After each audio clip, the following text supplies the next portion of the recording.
Cardiac ടാമ്പനോയിഡ് നമുക്കറിയാവുന്ന ഒരു സിറ്റുവേഷനാണ്. നമ്മൾ പലപ്പോഴും കേട്ടിട്ടുണ്ട് കാർഡിയാക് ടാമ്പനോയിഡ് എന്ന്.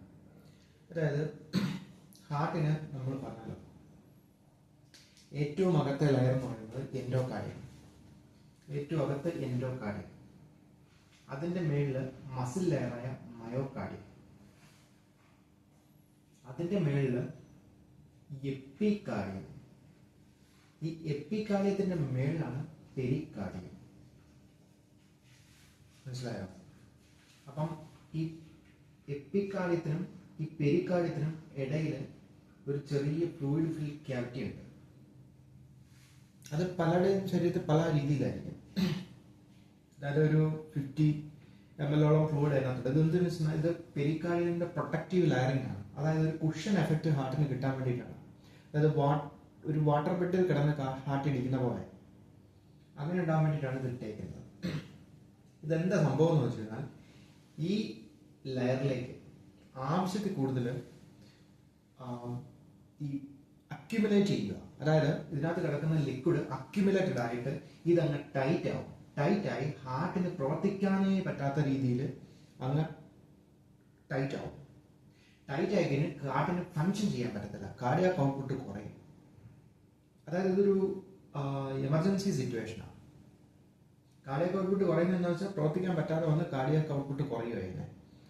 അത് ഒരു എമർജൻസി ലൈഫ് ത്രെറ്റനിങ് സിറ്റുവേഷനാണ്. കാരണം പെട്ടെന്ന് ഇതിന് ട്രീറ്റ്മെന്റ് ചെയ്തില്ലെങ്കിൽ ആൾ മരിച്ചു പോകും. ഇതിന് കൊടുക്കുന്ന ലാസ്റ്റ് ട്രീറ്റ്മെന്റ് എന്താണെന്ന് വെച്ചാൽ പെരികാർഡിയൽ സിന്തസിസ്. അതായത് ഒരു നീഡിൽ ഇൻസേർട്ട് ചെയ്ത് ഇവിടുന്ന് ആവശ്യത്തിന് ഫ്ലൂയിഡ് എടുത്ത് സക്കൗട്ട് ചെയ്ത് കളയുന്ന പരിപാടിയാണ് പെരികാർഡിയൽ സിന്തസിസ്.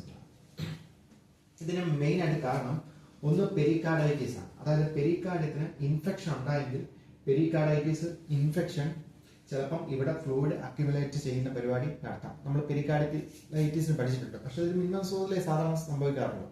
ഓവർ ആയി കഴിഞ്ഞാലും നമ്മൾ ചെക്ക് ചെയ്ത് തരും. പക്ഷെ ടാമ്പനോയിഡ് എന്ന് പറഞ്ഞാൽ ഓവറാണ്, ഒരു രക്ഷയില്ലാത്ത രീതിയിൽ ഒരുപാട് ഓവറാണ്. അങ്ങനെ വരുമ്പം ഇതെന്താ സംഭവം എന്ന് വെച്ച് കഴിഞ്ഞാൽ പേഷ്യന്റിന് ലൈഫ് ത്രെറ്റനിങ് സിറ്റുവേഷൻ ഉണ്ടാവും. ഇനി ചെസ്റ്റ് ട്രോമ, പെരികാർഡൈറ്റിസ്, ചെസ്റ്റ് ട്രോമയൊക്കെയാണ് ഇതിന്റെ കാരണങ്ങൾ. പിന്നെ ക്ലിനിക്കൽ മാനിഫെസ്റ്റേഷൻ ആണ് പ്രത്യേകത. അതായത് ബക്സ്റ്റയാർഡ് എന്ന് പറയും. ബക്സ്റ്റയാർഡ് അതാണ് ഇതിന് പറയുന്ന ഒരു പേരാണ്, ഒരു ക്ലിനിക്കൽ മാനിഫെസ്റ്റേഷൻ. പക്ഷെ ഈ ബക്സ്റ്റയാർഡിനകത്ത് എന്തൊക്കെ ഉണ്ടാവും? അതായത് കുറച്ച് അസുഖങ്ങളുടെ കൂട്ടമാണ് ഈ ബക്സ്റ്റയാർഡ് എന്ന് പറയുന്നത്. അതായത് പൾസ് പാരഡോക്സ് എന്ന് പറയുന്ന സംഭവം ഉണ്ടാവും. അതായത്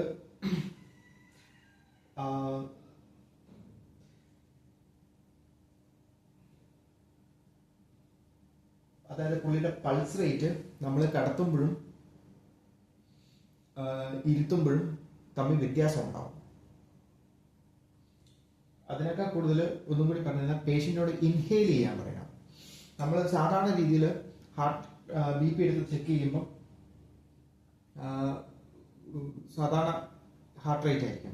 പക്ഷെ പേഷ്യന്റ് ഇൻഹെയിൽ ചെയ്ത് കഴിയുമ്പോൾ ശ്വാസം ഉള്ളിലേക്ക് അടക്കി പിടിച്ചു കഴിയുമ്പോൾ നമ്മൾ പൾസ് റേറ്റ് ഹാർട്ട് റേറ്റും BP-യിലും വ്യത്യാസം ഉണ്ടാവും. അതായത് എന്താ വെച്ചാൽ ഇൻഹീൽ ചെയ്ത് ശ്വാസം ഉള്ളിലേക്ക് എടുത്ത ഹാർട്ടിനെ പ്രവർത്തിക്കാനുള്ള ഏരിയ കിട്ടത്തില്ല. അപ്പം പെരികാർഡിയത്തിന്റെ പ്രശ്നം ഇതും കൂടി ആകുമ്പോൾ ഭയങ്കര ഓവർ ഡിസ്റ്റൻഡഡ് ആയി പ്രവർത്തിക്കാനേ പറ്റാത്ത രീതിയിൽ നിൽക്കും. അതാണ് പൾസ് പാരഡോക്സ് എന്ന് പറയുന്നത്. ഇൻഹീൽ ചെയ്ത് കഴിയുമ്പോൾ ബുദ്ധിമുട്ടുണ്ടാകുന്നത്. പിന്നെ മഫിൾഡ് ഹാർട്ട് സൗണ്ട്, അതായത് ഹാർട്ട് സൗണ്ടിന്റെ സൗണ്ട് കുറയും. ടക്ക് ടക്ക് ടക്ക് ടക്ക് ടക്ക് ടക്ക് ലാപ്ടോപ്പ് നടിച്ചുകൊണ്ടിരിക്കുന്നതിന്റെ ഇച്ചിരി സൗണ്ട് കുറവായിരിക്കും. അത്രയും ശക്തി നമുക്കിത് ഉണ്ട്. പിന്നെ ജുഗുലാർ വെയിൻ ഡിസ്റ്റൻഷൻ എന്ന് വെച്ചാൽ ഹാർട്ട് റേറ്റിന്റെ പമ്പിങ് കുറയുമ്പോൾ സ്വാഭാവികമായിട്ട് ബ്ലഡ് വന്ന് വെൻട്രിക്കിളിലെ ലെഫ്റ്റ് വെൻട്രിക്കിളിൽ അക്യുമുലേറ്റഡ് ആയിട്ട് മേളിലേക്ക് സർക്കുലേഷനിലേക്ക് പോകാതെ വരുമ്പോൾ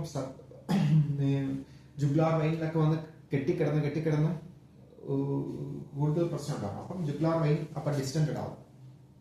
പിന്നെ സാധാരണ പോലത്തെ ഇതിന്റെ ലക്ഷണങ്ങൾ ഹൈപ്പോ ടെൻഷൻ ആയിരിക്കും. അതായത് BP കുറവായിരിക്കും. കാരണം ഹാർട്ടിന് ആവശ്യത്തിന് ഇടിക്കാൻ പറ്റുന്നില്ല. മനസ്സിലായോ? പിന്നെ ആവശ്യത്തിന് ടിഷ്യൂ പെർഫ്യൂഷൻ നടക്കാത്തതുകൊണ്ട് ടിഷ്യൂവിന്റെ ഓക്സിജൻ ഡിമാൻഡ് കൂടുതലായിരിക്കും. അപ്പം ഓക്സിജൻ കൂട്ടാനായിട്ട് ബോഡി നിർദ്ദേശം നൽകിക്കൊണ്ടിരിക്കും. അതിന്റെ പകരമായിട്ട് ടാക്കിക്കാർഡിയ ഉണ്ടാവും. പിന്നെ നല്ല ചെസ്റ്റ് പെയിൻ ആയിരിക്കും പേഷ്യന്റിന്. പിന്നെ ഡിസ്നിയ, കാരണം നമുക്കറിയാലോ ബ്രീതിങ്ങുമായിട്ട് ബന്ധപ്പെട്ടാണ് ഈ ഹാർട്ട് റേറ്റിന്റെ വർക്ക് തന്നെ നടക്കുന്നത്. കാരണം ഓക്സിജന്റെ ബോഡി മുഴുവൻ എത്തിക്കുക, അപ്പം ആവശ്യത്തിന് ഹാർട്ട് ഇടിക്കുന്നില്ലെങ്കിൽ സ്വാഭാവികമായിട്ട് ബ്രീത്തിങ് ഡിഫിക്കൽറ്റി ഉണ്ടാവും. പിന്നെ കാർഡിയാക് ഔട്ട്പുട്ട് കുറയും, കാരണം കാർഡിയാക് ഔട്ട്പുട്ടിന്റെ കുറഞ്ഞാൽ ഉണ്ടാകുന്ന ലക്ഷണങ്ങളില്ലേ, cyanosis, bluish discolouration, cold extremity, tiredness, weakness, fatigue, അങ്ങനെയുള്ള ലക്ഷണങ്ങൾ അതെല്ലാം ഇതിനകത്ത് കാണിക്കും. പിന്നെ ഇതെങ്ങനെയാണ് കണ്ടുപിടിക്കണമെന്ന് വെച്ചാൽ നമ്മൾ എക്കോ എടുത്താണ് കണ്ടുപിടിക്കുന്നത്. എക്കോ ചെയ്യുമ്പോഴേ നമുക്കറിയാം ഇതിനകത്ത് ഇത്രയും ഫ്ലൂയിഡ് കെട്ടിക്കിടക്കുന്നുണ്ടെന്ന് മനസ്സിലാവും. അപ്പോൾ അത് എത്ര കൂടുതലുണ്ടോ അത് നമ്മൾ ഡിലീറ്റ് ചെയ്യും. പിന്നെ പെരികാർഡിയൽ സിന്തസിസ് ആണ് ട്രീറ്റ്മെന്റ്. അത് ചെയ്യുമ്പോൾ പേഷ്യന്റിന് ഓക്സിജനും അഡ്മിനിസ്ട്രേറ്റ് ചെയ്തുകൊണ്ടിരിക്കണം. ഇതാണ് കാർഡിയാക് ടാമ്പനോയിഡ് എന്ന് പറയുന്നത്. Okay, thank you.